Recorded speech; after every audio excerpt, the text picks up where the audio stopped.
فضل خدا سے پھر ماہ رمضان آ گیا، ماہ رمضان آ گیا، فضل خدا سے پھر ختم ہو، اسے ترک کر دے، عبادت چھوڑ دے تو انسان بے حد بہت بڑا بدبخت اور بیوقوف اور بد نصیب ہے۔ اللہ ایسی بدبختی سے ہماری حفاظت فرمائے۔ اسی طریقے سے رمضان المبارک کا مہینہ یہ انسان کی بری عادتوں کو توڑنے کے لیے آتا ہے، انسان کو نہ جانے سینکڑوں ہزاروں بیماریوں سے نجات کرنے کے لیے آتا ہے، انسان کی یہ دشوار گزار زندگی خوشنما زندگی میں تبدیل کرنے کے لیے آتا ہے، بڑی سے بڑی بیماریوں سے انسان کو نجات دینے کے لیے آتا ہے۔ رمضان کی فضیلت تو ہر مسلمان کے ذہن میں ہے، اس کے فائدے زیادہ اسے نظر نہیں آتے،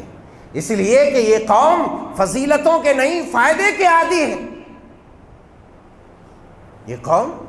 فائدے کے عادی ہے کہ جہاں ظاہری فائدہ اسے حاصل ہو جائے وہاں کود پڑے، خون بہا دے، مگر رب کی اتنی بڑی بڑی فضیلتیں اسے ملے وہاں منہ موڑ لے گا۔ یہ عادت انتہائی گری ہوئی اور انسان کو گرا دینے والی ہے۔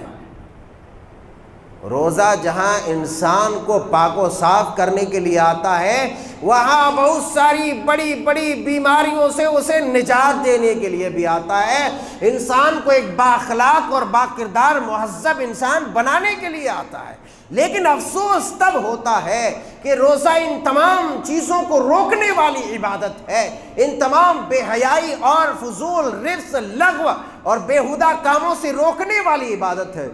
لیکن اس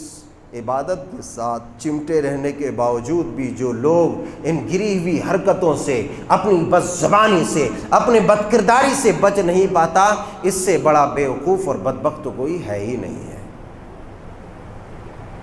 اگر بات کریں روزوں کے فوائد کے تو آپ ابھی پرنٹ میڈیا، الیکٹرانک میڈیا، آپ کے سوشل میڈیا، گھر کا میڈیا، سب میڈیا میں ایک چرچا ہے کہ جاپان کا ایک سائنٹسٹ جسے میڈیکل سائنس میں نوبل پرسکار جسے کہتے ہیں، انعام، سرپرائز اسے حاصل ہوا ہے، ان کا دعویٰ یہ ہے کہ ہم نے کینسر کے مریضوں کے لیے ایک تجربہ کار اور ایک بے حد مفید اور کارآمد کینسر کی بیماری سے نجات کے لیے ایک بے حد میسر علاج کا راستہ ہم نے ڈھونڈ لیا ہے، اور وہ بیان کرتے ہیں کہ وہ ہے روزے رکھنا، وہ ہے روزے رکھنا۔ روزے کا اہتمام انسان کرتا ہے تو اس کے معدے کے اندر جو تیزابیت، جو ایسڈ اور جو بیماری اور جو وہ چکنا پن اور جو انسان کے خون اور اس کے معدے کے اندر خلیے تیار ہو جاتے ہیں، جب انسان کو بھوک لگتی ہے اور جسم کو کوئی غذا حاصل نہیں ہوتی تو وہ اس خلیے کو، جو زہریلے مادے ہیں، جو چکنا ہٹ ہے، چکنا پن ہے، جس کے ذریعے سے بڑی بیماری پیدا ہوتی ہے، اس روزے، اس بھوک، وہ بھوک ان تمام خلیے جات کو کھا لیتی ہے، اور انسان اس طرح سے کینسر کی، بلڈ پریشر کی بیماری سے، شوگر کی بیماری سے وہ نجات پا جاتا ہے۔ اور خالی میں یہ نہیں کہہ رہا، اب بڑے سے بڑے میڈیکل سائنس کے تجربہ کار، سائنٹسٹ، پروفیسر اور میڈیکل دنیا میں دھمال مچانے والے لوگوں کی جب تحریرات کو آپ پڑھیں گے تو بخوبی آپ کو اس کا علم ہو جائے گا کہ انسان کس طریقے سے روزہ رکھنے کی وجہ سے انسان کتنی بڑی برائیوں سے بچ جاتا ہے۔ ایک ہے ڈاکٹر عبد الحمید دیان، ایک ہے ڈاکٹر قرار احمد، یہ اپنے ایک آرٹیکل میں لکھتے ہیں انہوں نے اس میں بہت ساری چیزوں کا تذکرہ کیا ہے.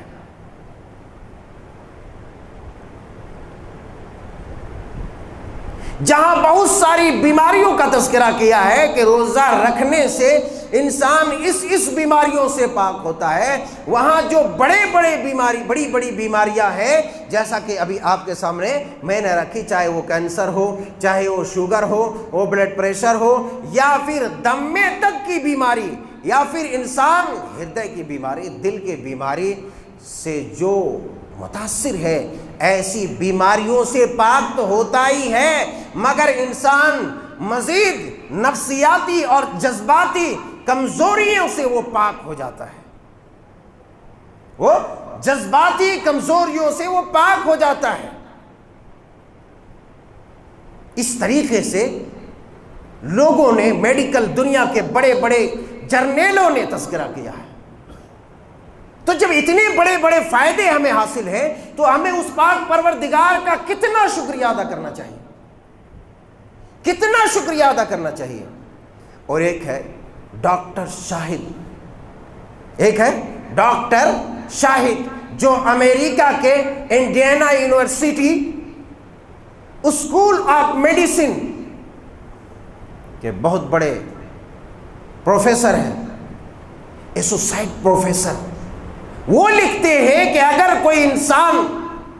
نرم مزاجی کو پسند کرتا ہے، خوش طبع بننا چاہتا ہے، خوش اخلاق بننا چاہتا ہے، غرض کی کامل انسان بننا چاہتا ہے، تو اس کے لیے بہت بہترین علاج ہے روزہ. اگر انسان روزہ رکھتا ہے تو رسول اللہ صلی اللہ علیہ وسلم نے ارشاد فرمایا، روزے کے دنوں میں خاص طور سے تم اپنی زبان کو اپنے کنٹرول میں رکھو، لغو سے، رفث سے، بیہودہ باتوں سے، فضول باتوں سے اپنے آپ کو پاک رکھو، تاکہ روزوں کی فضیلت تمہیں حاصل ہو جائے. اور یقیناً روزوں کی فضیلت کے ساتھ ساتھ جب ایک انسان عام دنوں میں گالی کا عادی ہوتا ہے مگر وہ رمضان میں گالی نہیں دیتا،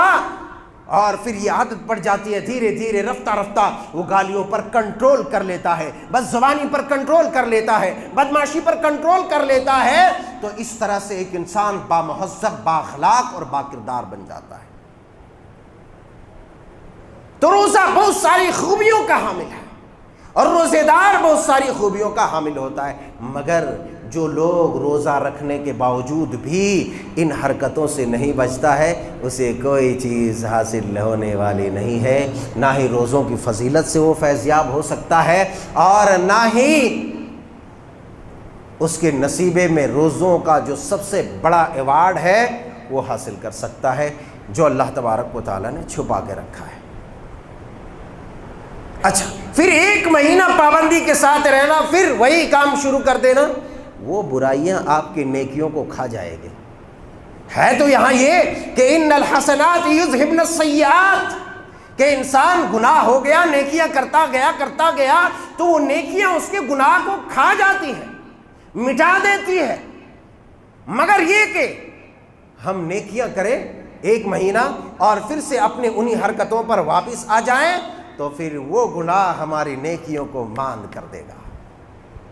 پھر ہمارے اعمال پر پانی پھر جائیں گے. اور بہت سارے راستے ہیں جو انسان رمضان المبارک کے خصوصی فضائل سے محروم ہوتے ہیں. روزہ رکھتا ہے، بھائی آپ نے احسان کیا کسی کے اوپر روزہ رکھ کے؟ آپ کے جسم کو فائدہ ہو رہا، آپ کے معدے کو فائدہ ہو رہا، آپ کے دل کو فائدہ ہو رہا، آپ کے کڈنی کو فائدہ ہو رہا ہے، آپ کے ذہن و دماغ کو فائدہ ہو رہا ہے، آپ کے ہاتھ پیر کو فائدہ ہو رہا ہے. کس پر احسان کیا؟ ارے بڑی بھوک لگی ہے، ارے کتنے چارج ہے تمہاری بیٹری میں؟ اللہ کی عبادتوں کا مذاق نہیں. روزہ ہو کیسا کہ بھوک نہ لگے، پیاس نہ لگے؟ بغیر بھوک پیاس کا کوئی روزہ ہے؟ کوئی یہ کہے کہ مجھے بھوک ہی نہیں لگتی ہے، مجھے پیاس ہی نہیں لگتی. انسان ظاہر سی بات ہے کھانا نہیں کھائے گا، پانی نہیں پیے گا، اسے بھوک لگے گی. تو روزہ صبر کا نام ہے. روزہ انسان کو صابر بناتا ہے، بااخلاق بناتا ہے. روزہ رکھتے رکھتے صبر کرتا ہے، صبر کرنے کا مادہ اس کے اندر پیدا ہو جاتا ہے. پھر وہ چڑچڑاپن، وہ عجلت، وہ جلد بازی، سرعت بازی، بہت سارے میڈیکل سائنس کے لوگوں نے، سائنٹسٹوں نے لکھا ہے، ادھر میں تبصرہ میں نہیں جانا چاہتا، مگر یہ تمام انہوں نے لکھا ہے کہ چڑچڑاپن ہو، عجلت ہو، جلدی بازی ہو، مارم توڑی ہو، گالی گلوچ ہو، ان ساری چیزوں کا سب سے بڑا علاج روزہ ہے، کیونکہ روزہ انسان کے نفس کو کنٹرول کرتا ہے۔ تو نہ روزے کا مذاق اڑایا جائے، بھوک بھوک کہہ کر کے، پیاس پیاس کہہ کر کے، بیٹری میں چارج کہہ کر کے روزوں کا مذاق نہیں اڑا۔ اس بات کے بجائے سوچو کہ میں 2 بار اللہ اکبر، 3 بار سبحان اللہ، 4 بار الحمدللہ کہہ لیں گے تو ہمارے ویسے بھی اس مہینے میں نیکیوں، یہ مہینہ نیکیوں کا بہار ہے، اس بات کے بجائے۔ اور بعض بدبخت ہمارے ایسے ہیں رمضان میں 3 بار ٹی وی میں لگے رہتے ہیں، ڈرامے میں لگے رہتے ہیں، فلموں میں لگے رہتے ہیں، تاش بازی میں، موبائل آ گیا، موبائل میں لوڈو کھیلنے میں۔ شرم کرو، شرم کرو، جو چیز عام دنوں میں حرام ہے، لوڈو پھوڈو تاش پھاش، یہ ناچ گانے فلمیں ڈرامے عام دنوں میں حرام ہے، اور تمہاری بدبختی یہ کہ تم روزوں میں یہ کام کرو۔ اور بعض دفعہ دیکھا یہ جاتا ہے کہ بچے مسجدوں میں پنکھے چلا کے، اے سی والی مسجدیں تو ایسیاں چلا کے لگائے لیٹا ہے، لوگ سوچ رہے ہیں کہ بھائی یہ دعا ہوا کچھ پڑھ رہے ہیں، کیا موبائل نکالا دعا ہوا پڑھ رہے ہیں، پتہ چلا کہ جا کے موبائل اٹھاؤ دیکھو کہ کوئی تاش کھیل رہا ہے، کوئی گیم کھیل رہا ہے، کوئی لوڈو کھیل رہا ہے۔ تو یہ ہمارے بچوں کی ترقی ہے، یہ ہمارے بچوں کا تقویٰ ہے۔ ارے جو چیز عام دنوں میں حرام، اگر تم نے روزے کی حالت میں کر لیا تو تمہارے روزے کی فضیلت تمہاری بھوک، تمہاری پیاس تمہیں کام آئے گی، اوپر سے لات جوتے کھا کے تمہیں جہنم میں جانا پڑے۔ روزوں کا مذاق نہیں، روزوں کی فضیلتوں کو پانا ہے تو پورے اہتمام کے ساتھ، تذکر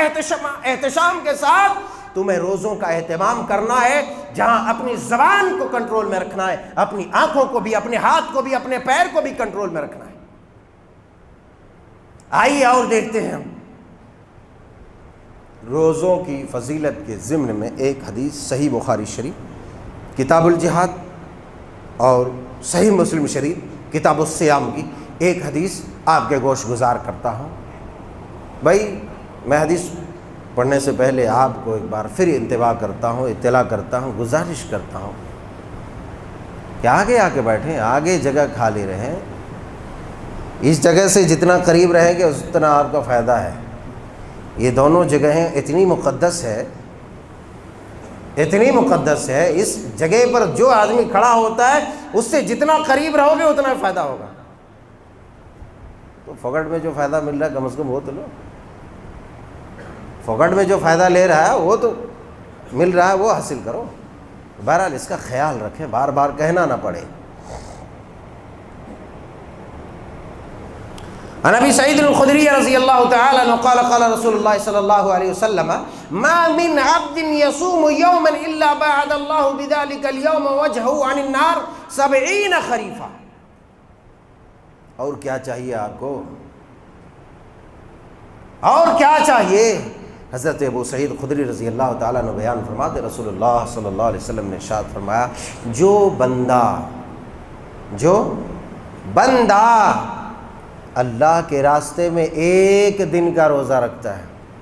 اب اس کا مطلب نہیں کہ خالی رمضان کا ایک ادھر سے رکھ لو، ایک ادھر سے رکھ لو اور باندھ دو اور چلے جاؤ، باقی دنوں میں کھاؤ پیو موج مستی کرو، ایسا نہیں۔ جو بندہ ایک دن کا روزہ اللہ کے راستے میں رکھتا ہے، پورے تذکر و احتشام کے ساتھ، لغو و رفث، بےہودہ اور فضول باتوں سے بچتے ہوئے، اور ذکر و اذکار بھی کرتا ہے، اللہ کے راستے میں ایک روزہ رکھتا ہے،